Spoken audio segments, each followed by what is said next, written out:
राधे राधे मित्रों, स्वागत है आप सभी साथियों का आपके अपने चैनल में। तो प्राचीन भारतीय इतिहास 2 एपिसोड और रह गए हैं इसमें। आज एक एपिसोड और एक एपिसोड कल।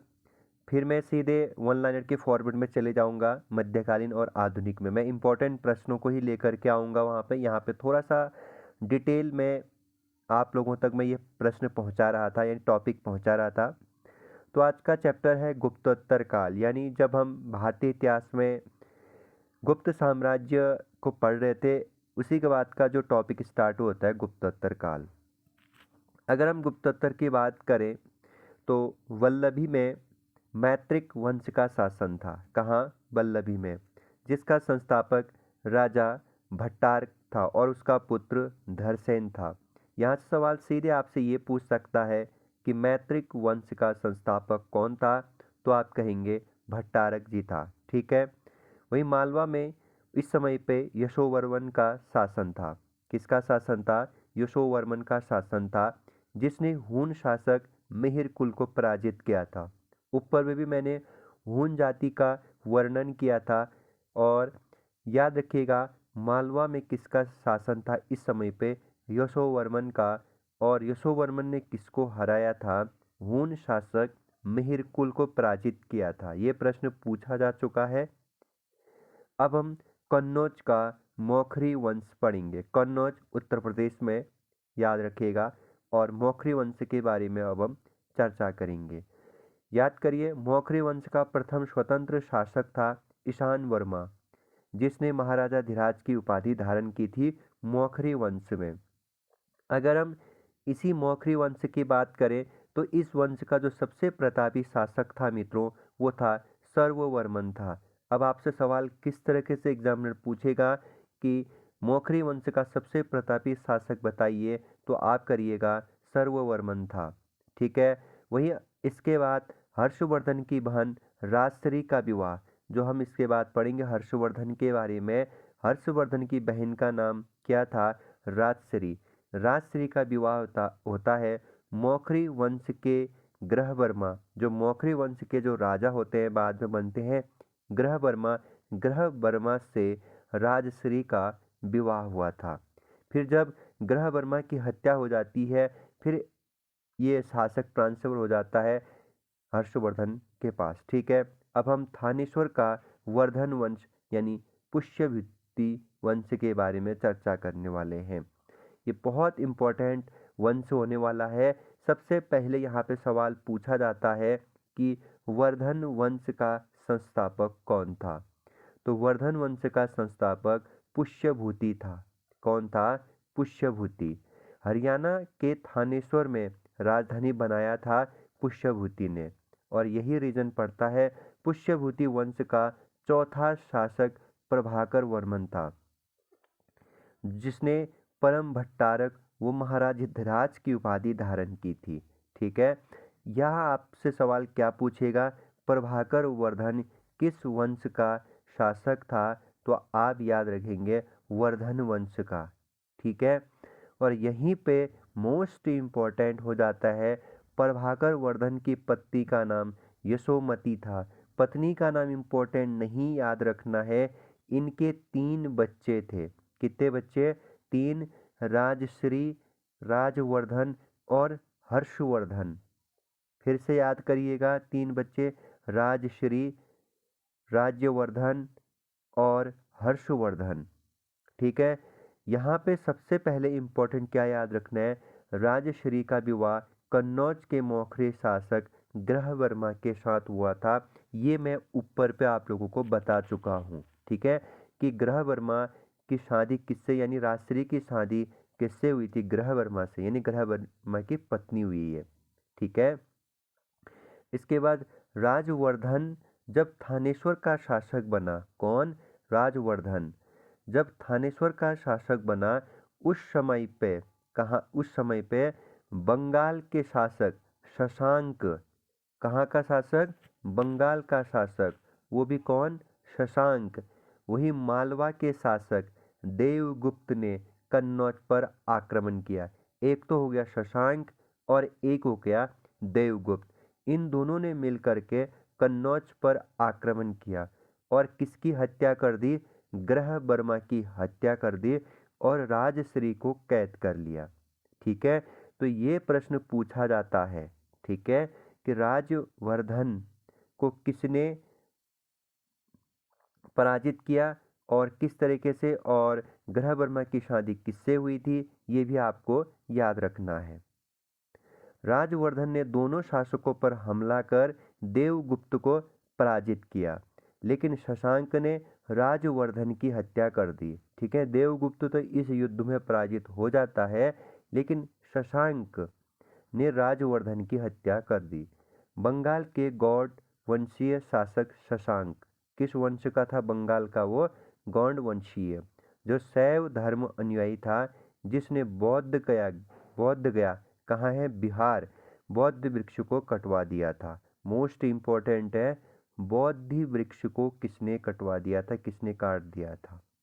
अब हम हर्षवर्धन का काल पढ़ेंगे, यानी 3 पुत्र थे ना उसके, ठीक है, एक तो राजश्री हो गया, एक हो गया राजवर्धन हो गया, एक हो गया हर्षवर्धन। अब आप लोगों को याद करना है हर्षवर्धन का काल 606 से लेकर के 647 तक इनका राजकाल है, बहुत इम्पोर्टेंट है। हर्षवर्धन अपने सेनापति सिंहनाद की प्रेरणा से गद्दी पर बैठा था और सर्वप्रथम कन्नौज पर अधिकार किया हर्षवर्धन ने। हर्षवर्धन को शिलादित्य व परम भट्टारक की उपाधि दी गई। यहाँ पे एक ही पॉइंट इम्पोर्टेंट है, हर्षवर्धन ने कौन सी उपाधि धारण की थी? शिलादित्य। ठीक है, अब वही जब हर्षवर्धन ने वल्लभी का युद्ध जीता, जो गुजरात में स्थित था। वल्लभी कहाँ है? गुजरात में। ठीक है, जहाँ का शासक ध्रुवसेन था। वही ऐहोल अभिलेख से ज्ञात होता है कि हर्षवर्धन ने पुलकेशिन द्वितीय के साथ युद्ध किया था और पुलकेशिन द्वितीय ने हर्षवर्धन को पराजित किया था, यानी हर्षवर्धन हार गया था पुलकेशिन द्वितीय से। आप पुलकेशिन द्वितीय के बारे में मेरे साथ बाद में अच्छे से पढ़ेगा, ठीक है। अभी आप सिर्फ याद रखिएगा कि वर्धन वंश का राजा हर्षवर्धन किससे हारा था? पुलकेशिन द्वितीय से युद्ध में पराजित हुआ था, और इसकी जानकारी कौन देता है? ऐहोल अभिलेख देता है। ये पॉइंट ना बहुत ज़्यादा इम्पोर्टेंट है, मुझे तो लग रहा है यही एग्जाम में आने वाला है, और ये आ भी चुका है कई बार। हर्षवर्धन ने चीन में 641 ईसा में राजदूत भेजे। कब? 641 में। वहीं चीन के शासक ने भी 642 और 643 में हर्षवर्धन के दरबार में 2 साल में 2 राजदूत भेजे। ठीक है, याद रखिएगा। हर्षवर्धन ने कश्मीर के शासक से महात्मा बुद्ध के दंत अवशेष प्राप्त किए, यानी कश्मीर के शासक से महात्मा बुद्ध जी के जो दंत अवशेष से उसे प्राप्त किया था हर्षवर्धन ने कश्मीर से। अब जब हर्षवर्धन शासक कर रहा था ना, हर्षवर्धन हर 5वें वर्ष में, कितने वर्ष में मित्रों? हर 5 साल में प्रयागराज का पुराना नाम क्या है? इलाहाबाद। ये पूछा जाता है, हाँ? प्रयागराज का पुराना नाम इलाहाबाद में एक समारोह आयोजित करता था। कौन? हर्षवर्धन, हर 5वें वर्ष में, जिसे मोक्ष परिषद कहते थे। जिसे किस नाम से जाना गया है? मोक्ष परिषद। प्रयागराज में हुए 6वें धर्म सभा में ह्वेनसांग ने भाग लिया था। ह्वेनसांग कहाँ का निवासी था? चीन का। और हर्षवर्धन के समय कुंभ मेले की शुरुआत हुई थी, जो आज 12 वर्ष में भारत के महत्वपूर्ण, ठीक है, 4 जगह पे कुंभ मेला आयोजित किया जाता है हर 12 वर्ष के अंतराल में। तो हर्षवर्धन के समय ही कुंभ मेले की शुरुआत हुई थी। याद रखिएगा, ये पॉइंट भी बहुत ज़्यादा इम्पोर्टेंट है। हर्षवर्धन एक रचयिता भी था, यानी हर्षवर्धन एक लेखक भी था और नाटक भी लिखता था। तो हर्षवर्धन ने रत्नावली, प्रियदर्शिका और नागानंद नामक नाटक लिखा है। तो आयोग आपसे पूछ देता है कि इनमें से कौन सी किताब हर्षवर्धन ने लिखा है, तो एक तो हो गया आप लोगों का रत्नावली, एक हो गया प्रियदर्शिका और एक हो गया नागानंद। कोई दिक्कत नहीं है ना, ये तीनों याद होना चाहिए। और हर्षवर्धन के दरबार में महान लेखक बाणभट्ट रहते थे। कौन रहते थे? बाणभट्ट। तो ये भी सवाल पूछता है कि जो बाणभट्ट थे वो किसके दरबार में कवि थे? तो हर्षवर्धन के दरबार में। इन्हीं बाणभट्ट के द्वारा हर्षचरित, चंडी शतक, पूर्व पीठिका व कादंबरी जैसे महान पुस्तकों की रचना की गई है। इसमें से सबसे ज़्यादा बार जो एग्जाम में पूछा गया है, एक तो हर्षचरित पूछा गया है और एक कादंबरी पूछा गया है। ये दो सवाल आप लोगों को याद रखना है, हर्षचरित हो गया और कादंबरी हो गया। हो सके तो चंडी शतक और पूर्व पीठिका भी याद कर सकते हैं, लेकिन ये दो ज़्यादा बार देखने को मिलता है। हर्षवर्धन के दरबार में मयूर शर्मा विद्वान भी रहते थे, जिन्होंने मयूर शतक और सूर्य शतक पुस्तक की रचना की है। अब हर्षवर्धन के दरबार में एक और महान विद्वान रहते हैं जिसका नाम है मयूर शर्मा। तो मयूर शर्मा से मयूर शतक कर दीजिए और वहीं पे सूर्य शतक भी तो याद कर सकते हैं आप तो बहुत टैलेंटेड बच्चे हो मित्रों। बांसखेड़ा अभिलेख व मधुबन अभिलेख का संबंध हर्ष से है। यहाँ पे यूपी में सवाल बना था, मधुबन अभिलेख का संबंध इनमें से किस राजा से है, किस शासक से है? हर्षवर्धन से। अब हम ह्वेनसांग के बारे में चर्चा करेंगे हर्षवर्धन के शासनकाल में, क्योंकि ह्वेनसांग भारत की यात्रा पर आते हैं और आप लोग यहाँ पे लगाएंगे इम्पोर्टेंट। जब आप इसका नोट्स बनाएंगे तो इम्पोर्टेंट लगाएंगे। जल्दी 1-2 दिन में मैं ये प्राचीन भारतीय इतिहास का संपूर्ण नोट्स मैं आप लोगों को टेलीग्राम में भेजने वाला हूँ, ठीक है, कल या परसों तक। हर्षवर्धन के समय चीनी यात्री कौन? ह्वेनसांग। कब? 629 में भारत की यात्रा पर आया था। देखो भाई, चीनी यात्री ह्वेनसांग आ रहा है 629 में। लगभग 645 वर्षों तक भारत में रहा। एवरेज 16 वर्ष के आसपास, यानी 16 साल ह्वेनसांग भारत में रहते हैं। ह्वेनसांग ने नालंदा विश्वविद्यालय, कहाँ है? बिहार में। कल चर्चा किया था ना, किसने बनाया था ये याद होना चाहिए। वहाँ अध्ययन किया और बौद्ध ग्रंथों का संग्रह करने के उद्देश्य से वह भारत आया था। असल में उसका भारत आने का मेन उद्देश्य क्या था? बौद्ध ग्रंथों के बारे में क्या करना? जानकारी जुटाना। ह्वेनसांग की जो यात्रा वृत्तांत है, यानी जहाँ जहाँ वो गए हैं उनकी एक जीवनी है या उनकी एक कृति, यानी उनकी जो एक लिखी किताब है सीयू की, जैसे आप ह्वेनसांग का यात्रा वृत्तांत कहते हैं नामक पुस्तक लिखी है, जिसमें संपूर्ण यानी विभिन्न देशों का जो उन्होंने यात्रा किया है, ठीक है, इसके बारे में इस किताब में लिखा गया है, जिसमें हर्षवर्धन को शिलादित्य कहा है। तभी तो मैंने आप लोगों को सबसे पहले जब हर्षवर्धन पढ़ा रहा था तो वहाँ पे शिलादित्य की उपाधि किसकी है, ये सवाल इम्पोर्टेंट बताया था। तो सीयूकी में हर्षवर्धन को क्या कहा गया है? शिलादित्य कहा गया है।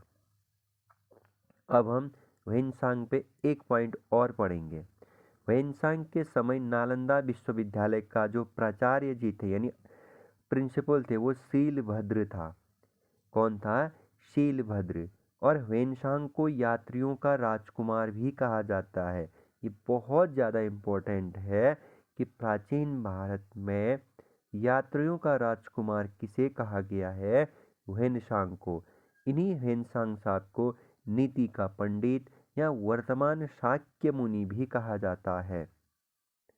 तो ज़्यादा इम्पोर्टेंट ना, यात्रियों का राजकुमार है।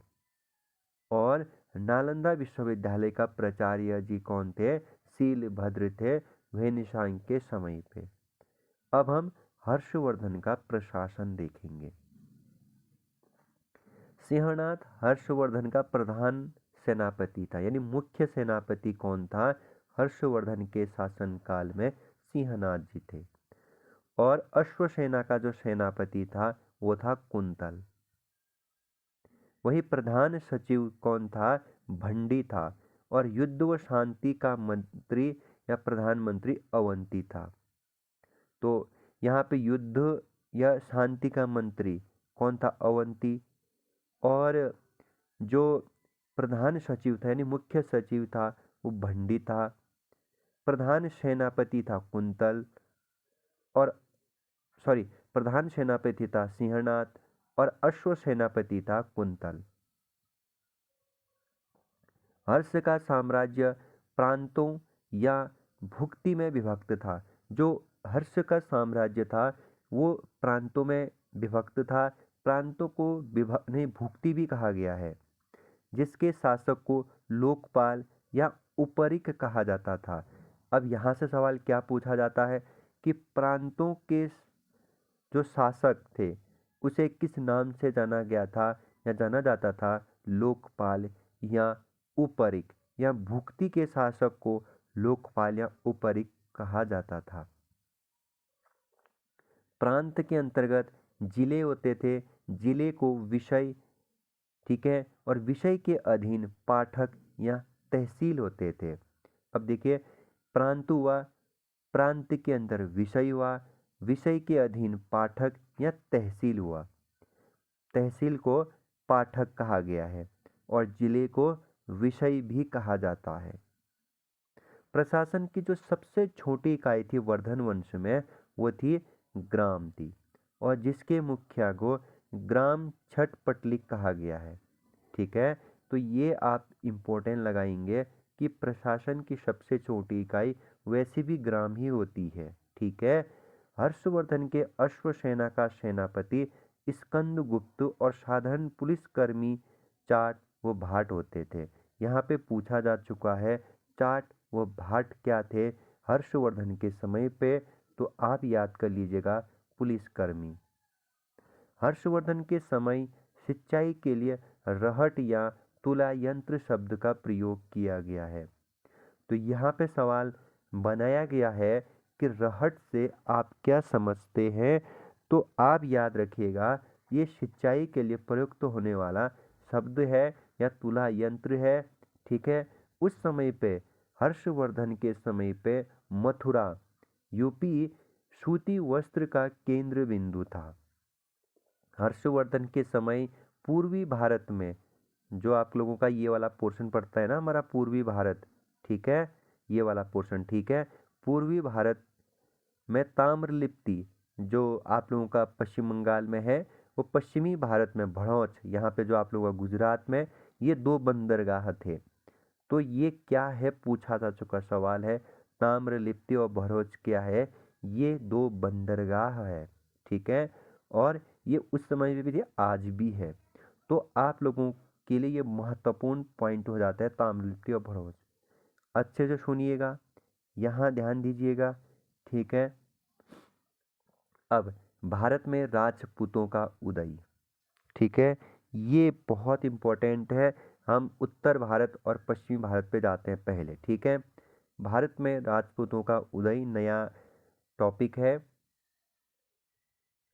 सबसे पहले राजपूतों के उदय में हम गुर्जर प्रतिहार राजवंश को देखेंगे। किसको देखेंगे? गुर्जर प्रतिहार राजवंश को। राजस्थान गुजरात से ये जो उत्तर भारत का रीजन खास करके, ठीक है। तो गुर्जर प्रतिहार वंश की जो स्थापना वर्ष है वो 730 में है। अब यहाँ ये 730 याद नहीं रखना है, आप लोगों को याद क्या रखना है कि प्रतिहार वंश का जो संस्थापक है वो नागभट्ट प्रथम है। कौन है? नागभट्ट प्रथम। इसके बाद वत्सराज उज्जैनी का शासक बना। त्रिपक्षीय संघर्ष में भाग लेने वाला प्रथम शासक वत्सराज ही था। अब आप कहेंगे सर ये त्रिपक्षीय संघर्ष कहाँ से आ गया बीच में? देखो, त्रिपक्षीय संघर्ष जो होता है कन्नौज पर अधिकार के लिए होता है। किस पर अधिकार के लिए? कन्नौज पर अधिकार के लिए। एक तो गुर्जर प्रतिहार हो गया, एक दक्षिण भारत से राष्ट्रकूट आएगा, बाद में मिडिल से राष्ट्रकूट आएगा, और एक पूर्वी भाग से आएगा पाल आएगा। तो इन तीनों में होता है त्रिपक्षीय संघर्ष कन्नौज को लेकर के, गुर्जर प्रतिहार, राष्ट्रकूट और पाल वंश। ये पूछा जा चुका है कि त्रिपक्षीय संघर्ष किन किन वंशों में देखने को मिला था, अभी हम पढ़ेंगे बाद में। हाँ, तो याद रखिए त्रिपक्षीय संघर्ष में भाग लेने वाला प्रथम जो शासक था वो वत्सराज था गुर्जर प्रतिहार से। सॉरी। अब हम गुर्जर प्रतिहार का जो प्रतापी शासक था वो मिहिर भोज था। हमने आगे चर्चा किया था मिहिर भोज, जिसकी राजधानी कन्नौज थी। इसी मिहिर भोज के समय पे ना हमारे अरब यात्री सुलेमान भारत आया था। तो आपसे पूछा जाता है कि सुलेमान जो एक अरब यात्री था वो किसके शासन काल में भारत आया था? मिहिर भोज के शासन काल में भारत आया था। ठीक है। मिहिर भोज के बाद उसके पुत्र महेंद्रपाल का शासन हुआ। किसमें? प्रतिहार वंश में, जिसके दरबार में राजशेखर रहते थे। बहुत ज़्यादा इम्पोर्टेंट है, राजशेखर किसके दरबार में रहते थे? तो याद कर लीजिएगा, किसके दरबार में? महेंद्रपाल के दरबार में। क्योंकि राजशेखर इसलिए इम्पोर्टेंट हो जाता है कि राजशेखर ने कर्पूरी मंजरी और काव्य मीमांसा का क्या किया है?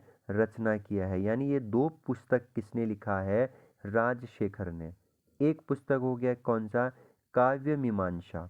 ये तो 100% पूछा जाता है एग्जाम में। मतलब 3 एग्जाम देंगे तो एक एग्जाम में आपको काव्य मीमांसा के राइटर पूछे जाते हैं। तो काव्य मीमांसा किसने लिखा है? राजशेखर ने। कर्पूरी मंजरी भी या कर्पूर मंजरी किसने लिखा है? राजशेखर ने। और महेंद्रपाल को निर्भय राजा या निर्भय नरेंद्र की उपाधि देने वाले कोई और नहीं, राजशेखर ही है। महेंद्रपाल के पुत्र महिपाल के समय बगदाद निवासी अलम मसूदी भारत आया था। अब ये भी पूछा जा चुका है कि अलम मसूदी भारत किसके समय पे आया था? महिपाल के समय पे आया था। रघुवंश मुक्तामणि की उपाधि महिपाल को राजशेखर ने दिया था। अब महिपाल कौन हुआ? महेंद्रपाल का पुत्र हुआ। और इसी महिपाल को मुक्तामणि की उपाधि यानी रघुवंश मुक्तामणि की उपाधि किसने दी है? राजशेखर ने दी है। 11वीं शताब्दी में तोमर वंश के अनंगपाल ने दिल्ली नगर बसाया था इसी के शासनकाल में। अब हम चौहान वंश के बारे में चर्चा करने वाले हैं। बहुत इंपॉर्टेंट है, यहाँ से एक राजा निकल के आएगा, पृथ्वीराज चौहान। तो चौहान वंश का जो स्थापना किया था वो वासुदेव ने किया था राजस्थान, पूरे राजस्थान में, जिसकी राजधानी अहिच्छत्र था।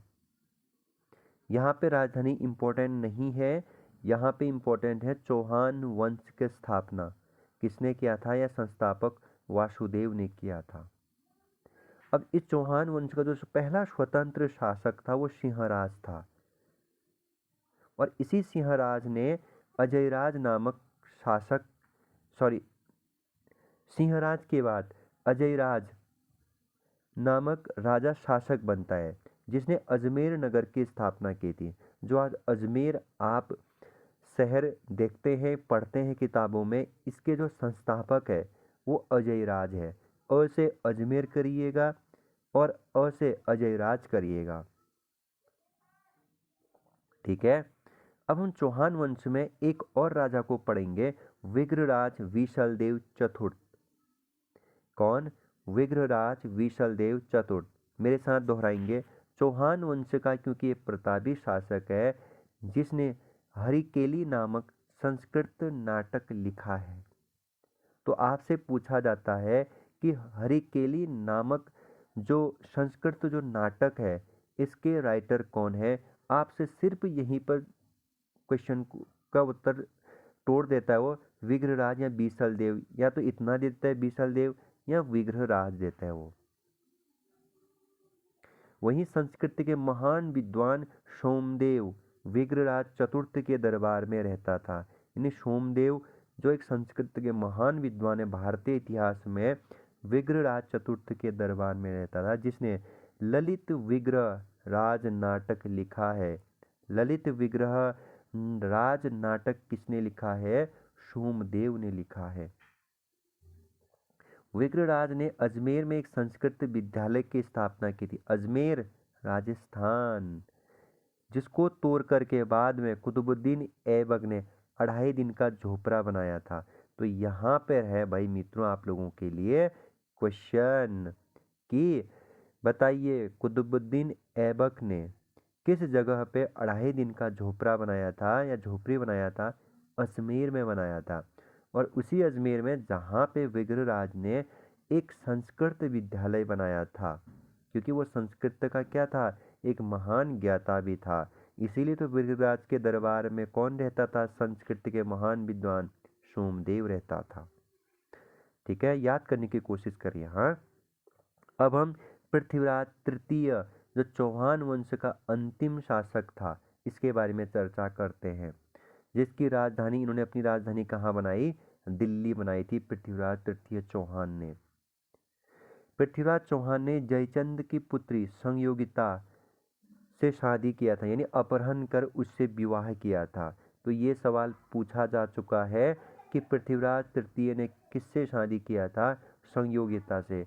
असल में जयचंद और पृथ्वीराज के मध्य जो विवाद होता है, जो युद्ध होता है, यहीं से होता है जब उसकी पुत्री का जब वो अपहरण करते हैं संयोगिता से। जब जयचंद क्या कर रहा होता है कि अपनी पुत्री का स्वयंवर कर रहे होते हैं कि संपूर्ण भारत के राजाओं को बुलाते हैं वो, ठीक है, और फिर पृथ्वीराज को बुलाया नहीं जाता है, ठीक है, फिर वो आते हैं, फिर उसका अपहरण करके ले जाते हैं। ठीक, तो यहीं से जयचंद फिर भारत में विदेशों को निमंत्रण भेजते हैं मोहम्मद गौरी को लड़ाई के लिए। ठीक है, फिर इन दोनों की मित्रता हो जाती है, फिर बाद में शत्रुता हो जाती है, वो अलग बात है। लेकिन मोहम्मद गौरी जब आने का सबसे बड़ा कारण, यूँ तो पहले भी आया था लेकिन बाद में जब आते हैं तो इन दोनों की मिली भगत के कारण ही पृथ्वीराज चौहान पराजित हो जाते हैं। ठीक है, हम चर्चा करेंगे मोहम्मद गौरी जब पढ़ेंगे तो पृथ्वीराज चौहान और मोहम्मद गौरी के बीच जो तराइन का युद्ध होता है प्रथम द्वितीय, उसके बारे में चर्चा हम करेंगे। पृथ्वीराज तृतीय की मोहम्मद गौरी से तराइन की लड़ाई होती है। प्रथम में पृथ्वीराज विजित होता है, दूसरे में मोहम्मद गौरी। मुस्लिम इतिहासकारों ने पृथ्वीराज को उनकी वीरता को देखते हुए राय पिथौरा नाम दिया था, क्योंकि बाद में पृथ्वीराज चौहान को कैद कर लिया जाता है। फिर वहाँ पे भयंकर, जब उनके कैद में पृथ्वीराज चौहान जी होते हैं तो शेरों से लड़ाया जाता है, अनेक वीरों से लड़ाया जाता है।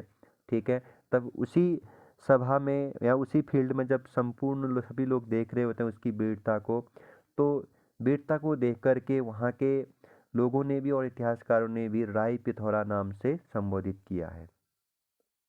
पृथ्वीराज तृतीय के दरबार में चंद्रवरदाई रहते थे, महत्वपूर्ण इंपॉर्टेंट चंद्रवरदाई। ठीक है, और कहीं ना कहीं ये पृथ्वीराज चौहान के मित्र भी थे, याद रखिएगा, बहुत घनिष्ठ मित्र थे इन दोनों के बीच में, जिसने पृथ्वीराज रासो की रचना की है, बहुत ज़्यादा इम्पोर्टेंट। चंद्रवरदाई ने पृथ्वीराज रासो की रचना की है। ठीक है, और ये चंद्रवरदाई कहते हैं कि वैसे भी जब पृथ्वीराज चौहान की मृत्यु होगी मेरी भी मृत्यु, और ये कहीं ना कहीं एक ज्योतिष भी जानते थे। ठीक है, तो इसलिए आप लोग याद कर लीजिएगा। पृथ्वीराज तृतीय के दरबारी विद्वान जयनायक भट्ट ने पृथ्वीराज विजय की रचना की है। तो इनके दरबारी में एक विद्वान और थे, जयनायक भट्ट, जिन्होंने पृथ्वीराज विजय की रचना की है। अब हम गढ़वाल का राठौर वंश के बारे में चर्चा करेंगे। ठीक है, गुर्जर प्रतिहार के बाद चंद्रदेव ने कन्नौज पर गढ़वाल वंश की स्थापना की, जिसने अपनी राजधानी वाराणसी बनाई थी। तो गुर्जर प्रतिहार के बाद कन्नौज पर, किस पर? कन्नौज पर गढ़वाल वंश का स्थापना किसने किया? तो याद रखिएगा, चंद्रदेव ने। चंद्रदेव ने मुसलमानों पर तुरुष्कदंड नामक कर लगाया था, कुछ खास नहीं है। इस वंश का जो सबसे प्रतापी शासक था वो गोविंद चंद्र था। गोविंद चंद्र का विदेश मंत्री लक्ष्मीधर था, जिसने कृत्य कल्प तरु नामक ग्रंथ की रचना की है। हो सके तो इसे याद कर लीजिएगा, गोविंद चंद्र का विदेश मंत्री लक्ष्मीधर था, और इसी लक्ष्मीधर ने कृत्य कल्प तरु नामक ग्रंथ की रचना की है। और इस वंश का जो अंतिम शासक था वो जयचंद था। जिसके दरबार में श्री हर्ष नामक विद्वान रहता था और जिसने नैषध चरित व खंडन खंड खाद्य की रचना की है। अब देखो इतने रचनाएं तो आपसे नहीं पूछे जाएंगे, जो मैं आप लोगों को मेन जो राइटर और उनके जो लिखी किताब मैं आप लोगों को बता रहा हूँ वो बहुत ज़्यादा इम्पोर्टेंट होने वाले हैं। ये जयचंद बहुत इम्पोर्टेंट, हाँ। 1194 में चंदावर के युद्ध में जयचंद मारा गया और इतिहास में जयचंद को क्या भी बोला जाता है, देशद्रोही बोला जाता है। ठीक है, चंदावर का युद्ध पूछा जा चुका है, याद रखिएगा 1194 में होता है। ठीक है, मोहम्मद गौरी और जयचंद के बीच में। मालवा के परमार वंश, क्योंकि थोड़ा सा है ये राजपूत तो हमें इसको खत्म करना ही पड़ेगा आज। मालवा के परमार वंश, परवान वंश की स्थापना उपेंद्र राज ने की, जिसकी राजधानी उज्जैन थी। और परमार वंश का जो पहला प्रतापी शासक था वो मंजूराज था। कौन था? मंजूराज था। मंजूराज के दरबार में धनंजय नामक विद्वान रहता था। बहुत इंपॉर्टेंट है, धनंजय। कौन? धनंजय किसके दरबार में रहते थे? मंजूराज। और जिसने 10 रूपक की रचना की है, धनंजय 10। ठीक है, याद रखिएगा। परमार वंश का सबसे प्रतापी शासक था भोजराज और इन्होंने अपनी राजधानी धार नगरी बनाई। राजधानी इंपॉर्टेंट नहीं है, सिर्फ रचनाएं याद रखिएगा हो सके तो। राजा भोज ने चित्तौड़ पर त्रिभुवन नारायण मंदिर का निर्माण किया था। चित्तौड़ मतलब राजस्थान में। राजा भोज ने कविराज की उपाधि धारण की थी और श्रृंगार मंजरी, कर्म शतक, सम्रांगण, सूत्रधार की रचनाएं की है। यहाँ पे आप लोगों से एक सवाल पूछा जाए, श्रृंगार मंजरी की रचना किसने की थी? तो राजा भोज ने की थी। अब हम सोलंकी वंश या गुजरात का चालुक्य वंश पढ़ेंगे। तो कई बार सवाल पूछा जाता है चालुक्य को ही सोलंकी कहा जाता है, ध्यान से। सोलंकी वंश का स्थापना मूलराज ने किया था। किसने किया था? मूलराज ने। इसी सोलंकी वंश का जो प्रतापी शासक था वो भीम प्रथम था और इसी भीम प्रथम के समय पे मोहम्मद गजनवी ने सोमनाथ मंदिर को लूटा था। मोहम्मद गजनवी ने भारत पे कितने बार आक्रमण किया था? 17 बार ना। तो मोहम्मद गजनवी ने सोमनाथ पर आक्रमण किसके शासनकाल में किया था? सोलंकी वंश के राजा भीम प्रथम के समय पे। भीम प्रथम का सामंत तेजपाल व बिमलपाल, और इन्हीं दो सामंत तेजपाल और बिमलपाल ने दिलवारा जैन मंदिरों का निर्माण किया था। अब सवाल तो ये पूछता है कि दिलवारा जैन मंदिर का निर्माण किस राजा के समय पे हुआ था? भीम प्रथम के समय पे। अब आपसे कभी ना पूछते कि तेजपाल और बिमलपाल कौन थे करके।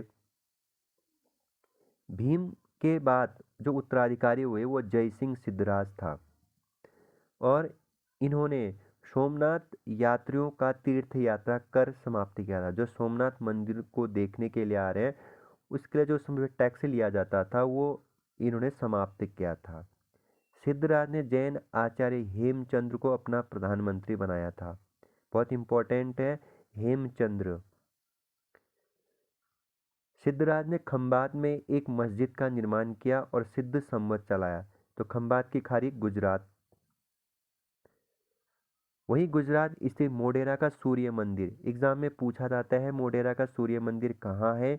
गुजरात में है और सोलंकी राजाओं के समय पे इसका क्या हुआ था? निर्माण कार्य हुआ था। मूलराज द्वितीय 1178 जो इसी वंश का राजा है और आबू पर्वत के निकट, आबू पर्वत कहाँ है? अरावली में, तो निकट मोहम्मद गौरी को परास्त किया था। तो माउंट आबू पर्वत अरावली यानी राजस्थान, यहाँ पे मूलराज द्वितीय और मोहम्मद गौरी के मध्य क्या होता है? युद्ध होता है। मोहम्मद गौरी को परास्त करते हैं मूलराज द्वितीय 1178 में।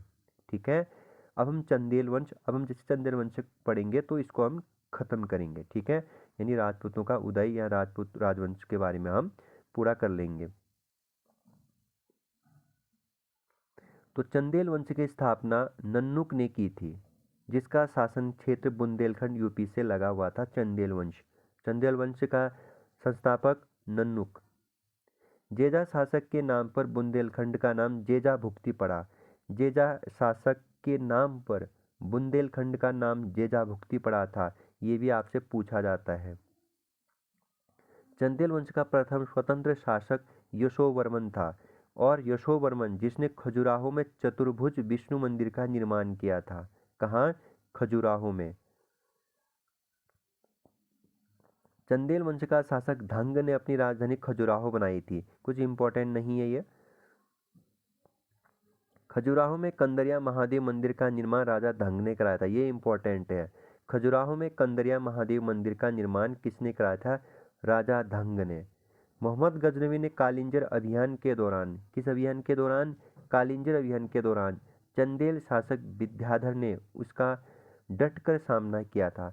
मोहम्मद गजनवी ने कालिंजर अभियान भी किया था, और उस समय पे इसी चंदेल शासक का जो राजा था विद्याधर, इसने डट करके मोहम्मद गजनवी का सामना किया। भले ही हार गया, वो अलग बात है, लेकिन मोहम्मद गजनवी को बहुत परेशान किया था। तो इस तरीके से आज हमने गुप्तोत्तर काल में महत्वपूर्ण राजवंशों के बारे में चर्चा किया। और अब हम कल राजपूत काल में सीमावर्ती राज्य, जैसे जो हमने भी मेन राजपूतों का उदय पड़ा, उसी के आसपास जितने भी छोटे छोटे राजवंश थे, पाल वंश हो गया आप लोगों का, कश्मीर के राजवंश हो गया, और बंगाल का सेन वंश हो गया। इस तरीके से हम इसको पढ़ेंगे। फिर दक्षिण भारत का प्राचीन इतिहास में हम कल प्रवेश करेंगे। कल हमारा प्राचीन इतिहास समाप्त हो जाएगा। परसों हम लोग वन लाइनर के फॉर्मेट में महत्वपूर्ण जीएस और जीके के प्रश्नों को देखेंगे। ठीक है, मध्यकालीन और आधुनिक भारत के इतिहास के। ठीक है, वन लाइनर फॉर्मेट में फटाफट जाऊंगा मैं वहाँ पे। तो अपना ख्याल रखिएगा। ठीक, तो इतने प्यार से आप लोगों ने मेरा लेक्चर को सुना। धन्यवाद। Take care.